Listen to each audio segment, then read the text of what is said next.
Boxing update official ng itinakda ang tapatang Jay Opetaya versus Noel Micaelian para sa Ring Magazine at WBC Cruiserweight Belt.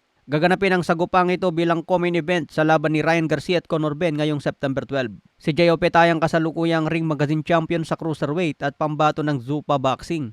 May kartadang 30 wins, 23 KOs, wala pang talo. Edad 31 at may tangkad na 6'2". Samantala si Micaelian isang Armenian. Hawak naman ang WBC Cruiserweight Belt. May record na 28 wins, 12 KOs, may 3 talo. Edad 35 na at may tangkad na 6'3". Matapos may kasang kanilang bakbakan, nagbigay agad ng mensahe si Jay Opetaya laban kay David Benavides. Sabi ni Opetaya, mabuti pa itong si Noel Micaelian. May bayag na lumaban. Samantala yung isa dyan, duwag. Ikaw Benavides ang tinutukoy ko. Ayan mga boss ang banat ni Jay Opetaya. Matagal nang nagamon si Opetaya kay Benavides pero hindi nga po pinapalagan.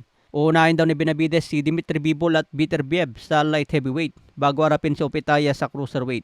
Kung manalo si Opetaya kay Micaelian, si Benavides na lang ang kailangan niya labanan para sa undisputed belt. Kaya abangan po natin ang bakbakan mga boss. Sa iba pang balita, official nang pumasok si Janibek Alimkhanuly bilang number 2 contender sa super middleweight division. Si Canelo Alvarez naman ang number 1 contender habang ang reigning WBA super middleweight champion ay si Hamza Shiraz. Kaya magandang rambolan ito sa super middleweight division. Canelo laban kay Janibek Alimkhanuly, kung sino ang manalo labanan si Hamza Shiraz. Pero malaki ang posibilidad na rekta unification si Canelo laban kay Shiraz. Lalo na kung manalo si Canelo kontra Christian Mbili ngayong October 31.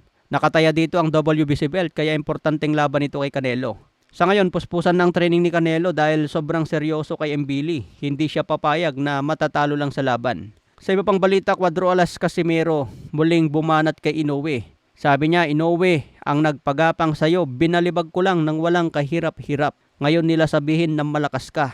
Tama naman si Casimero dito mga boss. Binalibag nga naman niya si Luis Nery na nagpabagsak kay Inoue. Kung si Luis Nery na kayang patumbahin si Inoue, sigurado na may kakayahan din si Cuadro Alas na patumbahin si Inoue. Pero tulad sa nangyari kay Luis Nery, dahil hindi niya na kayang tapusin si Inoue, siya tuloy ang natulog.